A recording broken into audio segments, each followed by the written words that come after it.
a lot of the television stations just wouldn't let me on. I'd never seen anything like that. Here's this colored preacher in an orange tuxedo and orange shoes. And here he is with all of these thousands of people. We never saw anybody at Madison Square Garden speaking to these kind of folks but Billy Graham. Right. Now all of a sudden here he is, and listen what he's telling them. God wants you to prosper. Why does he tell these people that? You know, I find out also, it seems to be sometimes that the bureaucracy, whatever that is, tries to keep liberating messages away from people. And not just on a racial basis, but on a religious basis. Okay. The preachers and the theologians and the theological cemeteries and the heresy hunters were scared to death, it seems, when I told people, for example, God is in you, and there is no more God in me and the preachers than there is in you. Oh, don't tell people that. That was the problem with Jesus and the Pharisees and the high priest and the leaders in his day.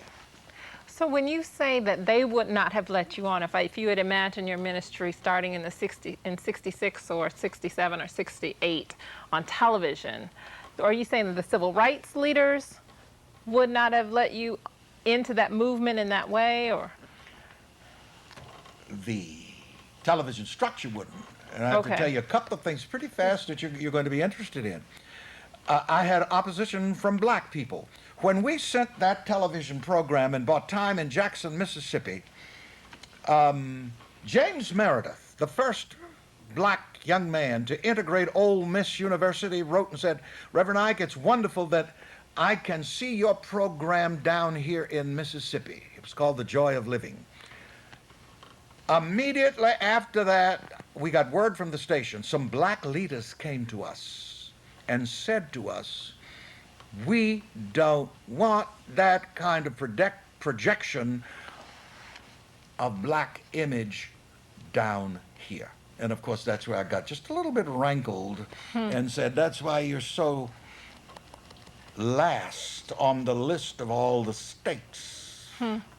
And that image, what was that image? Oh, here was this image of a wealthy preacher and obviously well-to-do colored people, which the international and the national media marveled at when they would come to our church. Well, these, you know, over in Europe at that time, they had the idea that all colored people, Negroes, were poor and beat down. This was a different image. That was too much for the black leaders in Mississippi. As a matter of fact, they sent me a magazine from Germany that wrote up my ministry with me sitting on the Louis XIV antique desk in my office. And it was titled, The Rich Nigger in the USA, in German. Of course, I didn't object to that, as long as they put rich in front of it.